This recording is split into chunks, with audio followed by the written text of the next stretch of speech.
आज के आज के इस सेशन में आप सभी का बहुत बहुत स्वागत है। मैं doctor Hemendra Singh, assistant professor, doctor Bhimrao Ambedkar राजकीय महाविद्यालय अनौगी कन्नौज, राजनीति विज्ञान विभाग से आज आपके साथ कुछ विचार में शेयर करूंगा जो मूल अधिकारों के विषय में है। अगर हम टॉपिक के रूप में देखें तो यह विषय है concept of fundamental rights in constitution of India. हम सभी जानते हैं भारतीय संविधान जहां एक ओर हम सबके सभी अधिकारों की रक्षा करता है, वहां पर उसी के साथ कुछ अधिकारों को विशेष दर्जा देते हुए इन्हें मूल अधिकारों के रूप में स्थापित करता है। ये मूल अधिकार वे अधिकार हैं जिनके अभाव में कोई भी व्यक्ति या कोई भी मानव प्रजाति का सदस्य अपने व्यक्तित्व का पूर्ण विकास करने में शायद अपने आप को पूरी तरीके से सक्षम नहीं पाएगा। ये वो अधिकार है जिनके द्वारा एक व्यक्ति की राजनैतिक, आर्थिक और सामाजिक स्थिति को सुरक्षित किया जा सकता है। एक ऐसे देश और समाज का निर्माण किया जा सकता है जो सभी लोगों के लिए एक अच्छे जीवन का रास्ता लेकर आए। मित्रों, अगर हम मूल अधिकारों की कॉन्सेप्ट को देखें, मूल अधिकारों की अवधारणा को देखें, तो हम पाएंगे कि मूल अधिकारों की अवधारणा मानव जाति के सभी प्रकार के प्रलेखों में सबसे महत्वपूर्ण है। यह अवधारणा हम सब के उन अधिकारों की रक्षा करती है जिन अधिकारों के अभाव में हमारा जीवन ना तो एक मानव गरिमा से की भावना से पूर्ण हो पाएगा और ना ही हम अपने राजनीतिक, आर्थिक और सामाजिक अधिकारों का भली प्रकार से प्रयोग कर पाएंगे। मूल अधिकार या मौलिक अधिकार या अंग्रेजी में कहें तो फंडामेंटल राइट्स बहुत ही महत्वपूर्ण है। इन अधिकारों के अभाव में यदि हम ऐसा कहें कि हमारे द्वारा जो भी चीजें प्राप्त की गई हैं वे अपने सही स्वरूप को प्राप्त नहीं कर पाएंगी और मानव का जीवन सभी प्रकार से पूर्ण नहीं हो पाएगा, तो शायद यह बात कदाचित उचित होगी। हम सभी परिचित हैं कि 1945 और 46 का समय जब युद्ध समाप्त हुआ और उसके बाद में एक नई उमंग आई, एक नई हवा आई, एक नई बयार आई, जिसमें चारों तरफ नवोदित करके सामने आया। उपनिवेशवाद या कोलोनिज्म का समय समाप्त होने लगा और उसके साथ ही साथ शायद प्रथम विश्व युद्ध और द्वितीय विश्व युद्ध की एक भयानक विभीषिका भी हमारे सामने थी, जबकि हमने देखा कि अनेक बड़े शासकों, अनेक बड़े तानाशाहों के विचारों के कारण, उनकी जल्दबाजी के कारण और उनकी एक पक्षीय सोच के कारण मानवता का एक बड़ा हिस्सा चाहते हुए ना चाहते हुए, स्वेच्छा से, अनिवार्य रूप से या फिर कुछ बंदिशों के साथ उसे विश्व युद्ध का सामना करना पड़ा।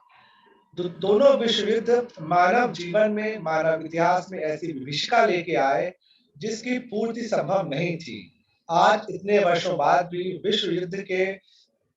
रक्त रंजित चिन्ह हमें यदा कदा दिखाई देते ही हैं और जब हम इनको देखते हैं और हम उस दिशा में बढ़ते हैं जिसे आज हम लोकतंत्र की दिशा कहते हैं या हम लोक कल्याणकारी राज्य की दिशा कहते हैं, तब ये हमें समझना पड़ता है कि कुछ भी हो जाए लेकिन एक आम इंसान को, एक आम नागरिक को अपने जीवन को जीने का पूरा अधिकार होना चाहिए और उसके इस अधिकारों को कहीं ना कहीं हमारी राजनीतिक व्यवस्था के द्वारा, हमारे देश की व्यवस्था के द्वारा और जहां तक संभव हो वहां तक अंतर्राष्ट्रीय संविधाओं के द्वारा, अंतर्राष्ट्रीय प्रलेखों के द्वारा सुरक्षित किया जाना चाहिए। एक संयोगी रहा कि 1945 और 1946 में का समय जब द्वितीय विश्व युद्ध समाप्त हुआ और उसी के साथ साथ अंतर्राष्ट्रीय संगठन के रूप में यूएन विश्व पटल पर उभरा, उसी के साथ साथ वो समय भी भारत में आया जब भारत देश आजादी की ओर आगे बढ़ा। 1945, 1946, 1947 का यह वह दौर था जब हम भारतीय जहां एक और नए देश की इबादत लिखने की ओर आगे बढ़ रहे थे, वहीं पूरा विश्व कहीं न कहीं इस सहमति की ओर बढ़ रहा था कि अतीत में जो हुआ सो हुआ, प्रथम विश्व युद्ध हुआ, द्वितीय विश्व युद्ध हुआ, लेकिन आगे विश्व युद्ध ना हो। उसी के साथ-साथ हम भारतीय भी उस विश्व युद्ध से, उन दोनों विश्व युद्धों से ये भावना लेकर आगे बढ़ रहे थे कि अभी तक जो हुआ सो हुआ, लेकिन आगे जब हम कोई नई व्यवस्था बनाएँ, एक नया संविधान अंगीकार करें, तब वह संविधान इस प्रकार का हो जिसमें सभी के अधिकारों की सुरक्षा संभव हो। हम सभी परिचित हैं कि सन 1947 को जब देश आजाद हुआ, तो उस समय हमारे सामने सबसे बड़ी आवश्यकता, सबसे बड़ी ज़रूरत एक ऐसी व्यवस्था के निर्माण की थी, जिस व्यवस्था में हम सभी लोग एक ऐसा वातावरण का निर्माण कर सकें, जहाँ पर भारत के नागरिक के रूप में हम सबके अधिकारों की, हितों की, हम सबकी स्वतंत्रताओं की रक्षा हो सके और हम एक व्यक्ति के रूप में विकास कर सकें, एक समाज के रूप में विकास कर सकें, एक देश के रूप में विकास कर सकें और ऐसी व्यवस्था का निर्माण कर सकें, जिस व्यवस्था में हम ये कह सकें कि हमारी व्यवस्था में किसी प्रकार की वो भावना नहीं है, जहाँ पे शोषण की बात हो, जहाँ पे किसी के अधिकारों से उसे वंचित करने की बात हो या समाज के किसी एक वर्ग के लिए तो सब कुछ खुले आसमान की तरह हो और दूसरा वर्ग 2 वक़्त की रोटी के लिए ही कशमकश करता रहे। हम इस बात से भी अवगत हैं कि भारतीय संविधान जहाँ पे एक प्रकार से हमें अपने कानून व्यवस्था का ब्लूप्रिंट देता है, उसी के साथ-साथ भारतीय संविधान एक हमारा सामाजिक प्रलेख भी है। इस रूप में जब हम भारतीय संविधान की चर्चा करते हैं, तो हमारे जीवन का कोई भी पक्ष, चाहे वो राजनैतिक हो, सामाजिक हो, आर्थिक हो या उसे किसी और रूप में भी हम क्यों ना देखें, उससे संबंधित सभी प्रकार के हितों, उपबंधों, अधिकारों की बात भारतीय संविधान करता है। और आप देखें कि भारतीय संविधान के निर्माण के समय हमारे विद्वान, हमारे देशभक्त, हमारे मूर्धन्य मनीषियों के द्वारा जिस व्यवस्था को बनाया गया, उसमें बहुत सारी बातें जोड़ी गई और जब हम एक बेसिक स्ट्रक्चर थ्योरी और इंडियन कॉन्स्टिट्यूशन की बात करते हैं, भारतीय संविधान की मूल ढांचे की बात करते हैं, तो हम देखते हैं कि हमारे एक मानव के रूप में जो अधिकार हो सकते हैं, उनको यदा कदा यत्र तत्र सर्वत्र हर जगह पर उनको सुरक्षा की गई है। इस प्रकार जब हम अपने संविधान को और भी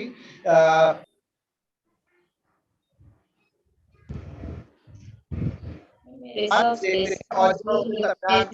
देखते हैं कि क्या वो हमारे नागरिक अधिकारों को गारंटी देता है, तो हमें ये सुखद आश्चर्य होता है कि संविधान के तीसरे ही भाग में मूल अधिकारों का एक विस्तृत चैप्टर दिया गया है। मूल अधिकारों का यह विस्तृत चैप्टर, मूल अधिकारों का यह विस्तृत अध्याय हमें वो सारे अधिकार देता है जिनकी कल्पना, जिनका उदाहरण विश्व के किसी भी सभ्य देश के संविधान में मिलता है। अब वो अधिकार मूल अधिकार हो सकता है, समता का मूल अधिकार हो सकता है, स्वतंत्रता का हो सकता है, धार्मिक स्वतंत्रता का हो सकता है, शोषण के विरुद्ध अधिकार हो सकता है, अल्पसंख्यकों के अधिकार हो सकते हैं और इन सब अधिकारों की रक्षा करने के लिए जो अधिकार है, अर्थात संवैधानिक उपचारों का अधिकार, वो अधिकार भी यहाँ पर हम सबको मौजूद है। मित्रों, जब इस प्रकार के अधिकारों की हम चर्चा करते हैं, तब हमें समझ में आता है कि भारतीय संविधान निरंतर ही इस बात के लिए हमें गारंटी करता है कि एक नागरिक के रूप में हम अपने सभी अधिकारों का प्रयोग सफलतापूर्वक कर सकें और यहाँ पर राज्य की तरफ से, देश की तरफ से 2 प्रकार की गारंटी हमें और मिल जाती है। पहली गारंटी ये कि संविधान हमें कुछ अधिकार दे रहा है, उन अधिकारों का प्रयोग करने के लिए हम सभी प्रकार से सक्षम हैं। दूसरी बात, संविधान हमें यह भी बताता है और हमारे देश पर, हमारी राज्य व्यवस्था पर यह एक बंधन भी आरोपित करता है कि किसी भी स्थिति में इन मूल अधिकारों का हनन नहीं किया जा सकता। इन अर्थों में भी यह मूल है कि इनका हनन नहीं किया जा सकता। इन अर्थों में ये मूल है कि इन अधिकारों की रक्षा करना हमारी राज्य व्यवस्था का सबसे बड़ा दायित्व है। आइए हम थोड़ी सी चर्चा कर ले समता के मूल अधिकार की, राइट टू इक्विटी का। और जब इस अधिकार को हम अंदर जाकर देखते हैं, इसकी भावना को महसूस करने की कोशिश करते हैं, तो इसमें वो सारी बातें यहाँ पर आ जाती हैं जो किसी सभ्य देश के सभी नागरिकों के लिए आवश्यक है। न सिर्फ सभ्य देश के सभी नागरिकों को यह अधिकार प्राप्त है, बल्कि इन अधिकारों का विस्तार वहां तक है जहां तक कोई भी व्यक्ति भारत में रहता है। और साथ ही साथ कुछ चीजें तो ऐसी भी हैं जिनका उदाहरण जिनसे जिनसे प्रेरणा विश्व का कोई भी संविधान ले सकता है। समता का अधिकार हमें वो सारे अधिकार दे देता है जिसके चलते हम ये कह सकते हैं कि भारतीय राज्य व्यवस्था में, भारतीय कानून व्यवस्था में कोई भी व्यक्ति ना तो विधि के द्वारा अर्थात कानून के द्वारा छोटा या बड़ा समझा जाएगा, ना ही किसी व्यक्ति के ऊपर विधि या कानून का इस प्रकार से दंड आरोपित होगा कि उसका स्वयं का मानव का व्यक्तित्व जो है वो पीछे चला जाए। सीधी सी बात है कि समता का अधिकार हमें वो सारी गारंटी देता है जो एक राष्ट्र के नागरिकों के लिए अति आवश्यक है। समता की बात हो और स्वतंत्रता की बात ना हो तो ये संभव नहीं है। कई सारे अर्थों में समता का अधिकार और समता का अधिकार और स्वतंत्रता का अधिकार एक ही तस्वीर के दो पहलू हो जाते हैं, एक ही सिक्के के दो पक्ष हो जाते हैं। स्वतंत्रता के अधिकार के अंतर्गत भारतीय समाज में भाषण की स्वतंत्रता, अभिव्यक्ति की स्वतंत्रता, विचरण की स्वतंत्रता और वो सारी स्वतंत्रताएं किसी न किसी उपस्थित रहती हैं जिनके द्वारा मानव अपने जीवन को सुगमता पूर्वक जीवन व्यतीत कर सके और भारतीय व्यवस्था के अंतर्गत अपने सारे अधिकारों का प्रयोग कर सके। ये स्वतंत्रताएं जहां हमें भारत को एक भौगोलिक इकाई के रूप में देखती हैं, वहां भारत को राष्ट्र के रूप में भी देखती हैं और इस बात को परिलक्षित करती हैं कि भारत के नागरिक के रूप में हम सभी प्रकार के अधिकारों का प्रयोग इन स्वतंत्रताओं के रूप में कर सकते हैं। भारतीय समाज में समता और स्वतंत्रता के साथ साथ तीसरा एक अधिकार भी हम सबको प्राप्त होता है जो धार्मिक स्वतंत्रता से जुड़ा हुआ है। या भारत में धार्मिक स्वतंत्रता के मूल अधिकार के दो पक्ष हैं। पहले पक्ष के रूप में हम ये मानते हैं, जानते हैं और जिसे संविधान भी कहता है कि भारतीय राज्य व्यवस्था में देश का कोई भी धर्म नहीं होगा। और इसका सीधा सीधा अर्थ है कि भारत का जो संविधान है, जो संवैधानिक ढांचा है, वो किसी भी धर्म की ओर झुका हुआ नहीं है, सर्वधर्म समभाव के भाव को लेकर चलता है। इसी के साथ साथ यह दूसरी बात को भी निरूपित करता है जिसके अंतर्गत भारत का कोई भी नागरिक किसी भी धर्म का अनुपालन कर सकता है और अपने धर्म के अनुसार आचरण कर सकता है। यह बात महत्वपूर्ण है क्योंकि भारत में धर्म संबंधी मूल अधिकार में यह बात स्पष्ट हो जाती है कि दोनों ही चीजों के रूप में हमारा जो स्वरूप है वो किसी भी प्रकार का पक्षपात नहीं कर रहा है। जहां एक और भारत में कोई भी धर्म नहीं है जिसके चलते हम ये बिल्कुल भी मान सकते हैं कि यदि धर्म संबंधी कोई विषय उत्पन्न होगा तो उस विषय पर देश किसी प्रकार का भेदभाव नहीं करेगा। साथ ही साथ हम यह भी जानते हैं कि चूंकि भारत में सभी को मूल अधिकार के रूप में अपने धर्म के अनुपालन की पूर्ण स्वतंत्रता प्राप्त है, तो इस रूप में हम धर्म का अनुपालन भी कर सकते हैं, उसका प्रचार प्रसार भी कर सकते हैं और अपने मानव जीवन को इस रूप में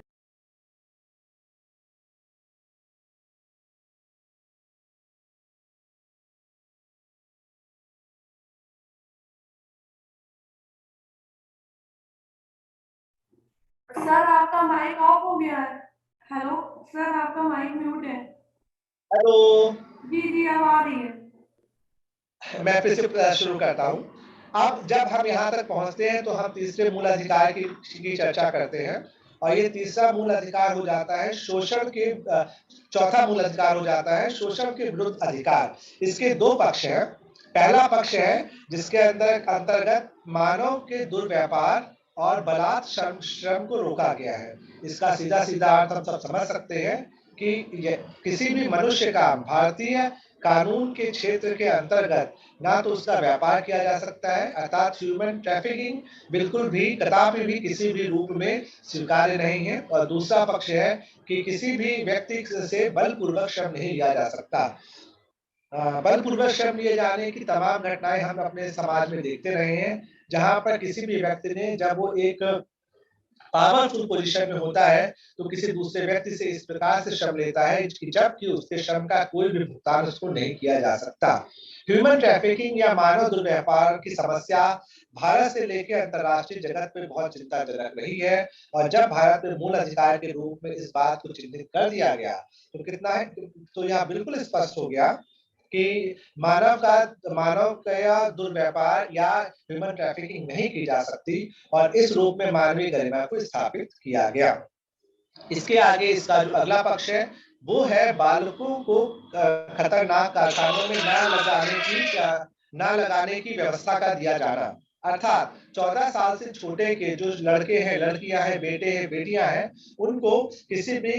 ऐसे कारखाने में नहीं लगाया जाएगा जिस कारखाने में किसी प्रकार का खतरा उनके जीवन पर या व्यक्तित्व पे हो। जब मैं ये बात करता हूं तो मैं हम हमेशा ही अपने लेक्चर में उत्तर प्रदेश से जुड़े 2 या 3 कारखानों के 2 या 3 उद्योगों की बात जरूर करता हूं, क्योंकि वो कहीं ना कहीं हमारी मानवीय संवेदनाओं से जुड़ा हुआ प्रश्न होता है।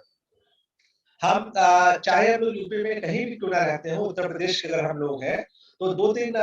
ऐसे उद्योग हैं जिनके बारे में हमने सुना है और उन उद्योगों को लेकर हमारे मन में उत्सुकता भी रहती है। फिरोजाबाद का कांच का उद्योग, मुरादाबाद का पीतल का उद्योग और हम पूर्वी उत्तर प्रदेश में चले जाएं तो भदोही का कालीन उद्योग। अब इन तीनों उद्योगों के बारे में अगर हम थोड़ा सा करीब से देखें तो चूंकि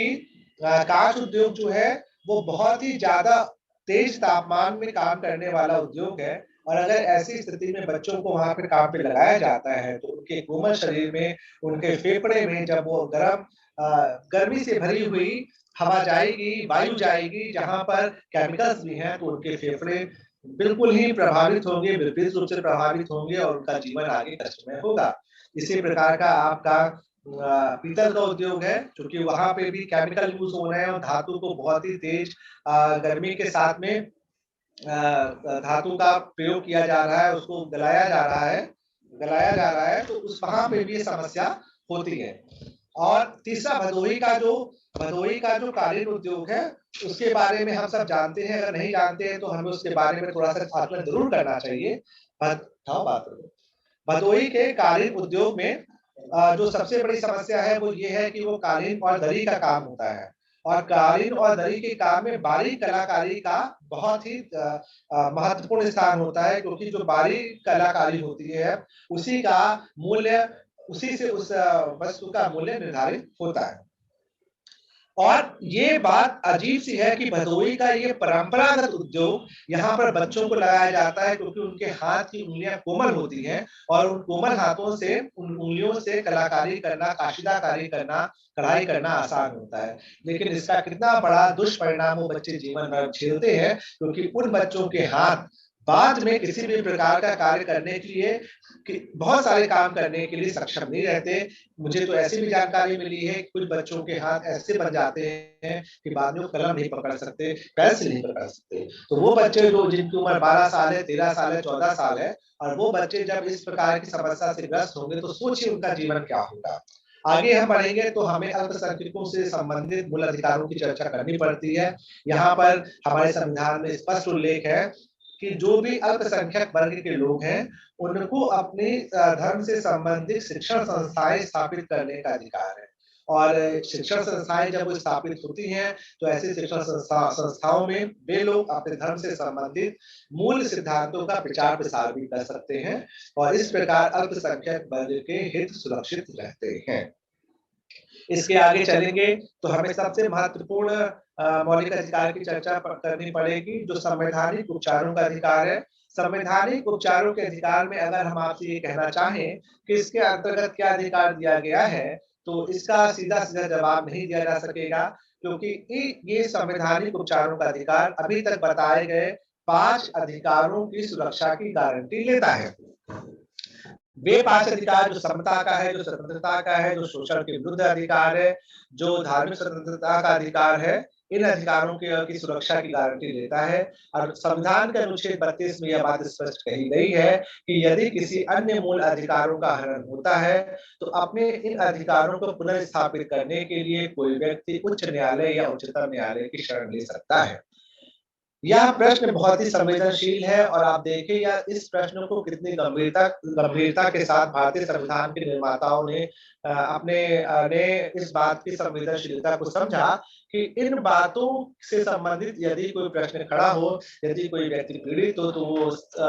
सीधे सीधे उच्चतम न्यायालय में या उच्च न्यायालय में जाकर अपनी बात कह सकता है। और ऐसी स्थिति यदि उत्पन्न होती है तो ऐसे लोगों की सुरक्षा के लिए कुछ रिट, कुछ प्रलेख उच्च न्यायालय या माननीय उच्चतम न्यायालय के द्वारा जारी किए जा सकते हैं। हम सब जानते हैं, लेकिन उनको पुनः स्मरण कर लेना हमेशा ही अच्छा रहेगा। उसमें है आपका सबसे पहले बंदी प्रत्यक्षीकरण। यह हैबस यह अधिकार मानव के शरीर और मानव के प्राण से संबंधित एक बड़ी सुरक्षा प्रदान करता है, क्योंकि इस व्यवस्था के अंतर्गत यदि किसी व्यक्ति को कहीं बंदी बना लिया गया है तो उस व्यक्ति को न्यायालय के समक्ष लाया जाना अनिवार्य हो जाता है। और एक बार जब वो व्यक्ति न्यायालय के समक्ष आ जाता है तो हम ये कह सकते हैं कि उसके न सिर्फ मूल अधिकारों बल्कि उसके समस्त अधिकारों का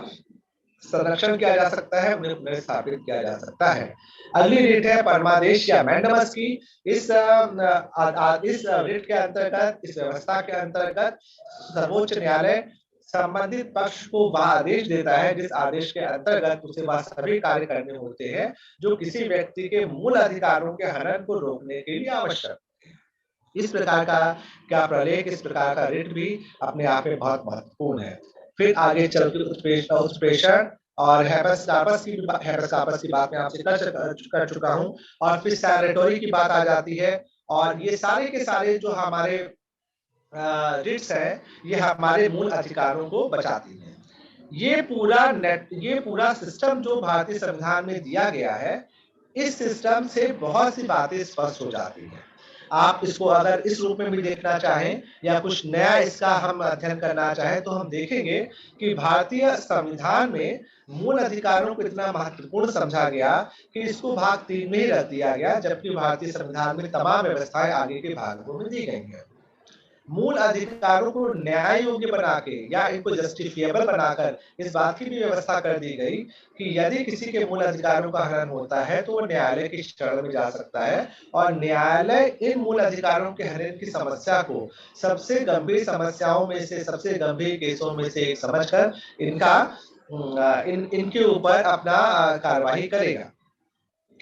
अब यहाँ पे और भी एक चीज महत्वपूर्ण हो जाती है कि इन मूल अधिकारों के हनन की स्थिति में इन मूल अधिकारों के संबंध में न्यायालय जाने के लिए जो व्यवस्था बनाई गई है वह भी अपने आप में बहुत ही सशक्त है। अर्थात सीधे सीधे उच्चतम न्यायालय में जाया जा सकता है। भारतीय न्याय व्यवस्था के सर्वोच्च शिखर को उच्चतम न्यायालय मौजूद है और अगर किसी अधिकार के हनन की स्थिति में, किसी व्यवस्था के हनन की स्थिति में हमें यह अधिकार प्राप्त है कि हम सीधे सीधे उच्चतम न्यायालय में जा सकते हैं, तो इससे ज्यादा क्या कहा जा सकता है कि ये अधिकार कितने महत्वपूर्ण है। साथ ही साथ आप ये देखिए कि मूल अधिकारों के बाद के संबंध में जो रिट माननीय उच्चतम न्यायालय या माननीय उच्च न्यायालयों के द्वारा जारी की जा सकती हैं, उन रिट्स का, उन याचिकाओं का भी स्वरूप इतना मजबूत है, इतना सशक्त है कि यदि वो रिट जारी हो जावे तो न सिर्फ वो व्यक्ति जिसके मूल अधिकारों का हनन हुआ है उसके मूल अधिकारों को संरक्षित किया जा सकेगा, बल्कि साथ ही साथ यदि ये रिट जारी होती है तो उससे संबंधित जो भी पक्ष है, चाहे वो व्यक्ति जिसके द्वारा उस मूल अधिकार का हनन किया गया हो, चाहे उस स्थान का स्थानीय प्रशासन हो, और देखा जाए तो पूरी की पूरी सरकार भी उसके लिए एक्टिव हो जाती है और किसी भी रूप से इन मूल अधिकारों का अगर हनन हो रहा है तो उनको रोकने के लिए अपना पूरा प्रयास करती है। इस रूप में ये सभी मूल अधिकार बहुत ही महत्वपूर्ण रहे हैं। हम अभी हमारे संविधान में 6 मूल अधिकार हैं, जैसा हम जानते हैं। शुरुआत में 7 मूल अधिकार हुआ करते थे। संपत्ति का मूल अधिकार, जिसको मूल अधिकारों की श्रेणी से हटा के अब संवैधानिक अधिकार की श्रेणी में रखा गया है, वो एक अलग प्रश्न है जिस पे अगले किसी लेक्चर में हम लोग फिर मिलेंगे, फिर चर्चा करेंगे। लेकिन ये 6 मूल अधिकारों की जो बात हम बार-बार करते हैं, इनको बार-बार याद रखना हमारे लिए ज़रूरी भी है। यदि इन मूल अधिकारों की चर्चा हम करें, इसके बारे में गहराई से हम देखें, सीखें, समझें, तो यहाँ पर 2 लाभ हमें हो सकते हैं। राजनीति विज्ञान के अध्येता, प्रोफेसर, छात्र और उस स्टेक होल्डर के रूप में न सिर्फ हम राजनीति विज्ञान को बेहतर समझ सकते हैं, बल्कि इस देश के नागरिक के रूप में भी हम अपने अधिकारों का निष्पादन अच्छे भली प्रकार से कर सकते हैं। भारतीय संविधान में जो मूल अधिकार दिए गए हैं उनका स्वरूप बहुत ही उज्जवल है, बहुत ही सशक्त है और वो बहुत ही सर्ववेशी प्रकार का है। और जब हम इन मूल अधिकारों की तुलना मानवाधिकारों से करते हैं तो हम पाते हैं कि जिन तथ्यों को, जिन व्यवस्थाओं को मानवाधिकारों के रूप में पूरे विश्व ने स्वीकार किया, उनमें से अधिकांश व्यवस्थाओं को, अधिकांश उपबंधों को भारतीय संविधान के द्वारा मूल अधिकारों के रूप में पहले से स्वीकार कर लिया गया था। अगर हम सन 1948 की मानव अधिकारों की सार्वभौमिक घोषणा की चर्चा करें तो हम देखेंगे कि उसमें मानवीय गरिमा से जुड़े हुए अनेकानेक पक्षों को सम्मिलित किया गया है। और जब हम उनकी तुलना भारतीय संविधान में दिए गए मूल अधिकारों से करते हैं तब भी हम ये देख लेते हैं कि वो सारे मूल अधिकार जिन बातों की चर्चा करते हैं वो लगभग वही बातें हैं जो मानव अधिकारों की सार्वभौमिक घोषणा में की गई है। अब इस रूप में जब हम देखते हैं तो हम ये पाते हैं कि भारत के संविधान निर्माताओं के द्वारा जिस व्यवस्था को अंगीकार किया गया था, न सिर्फ बस राष्ट्रीय स्तर पर अत्यंत उपयोगी और आवश्यक थी, बल्कि अंतर्राष्ट्रीय स्तर पर भी इस व्यवस्था को स्वीकार्यता प्राप्त थी।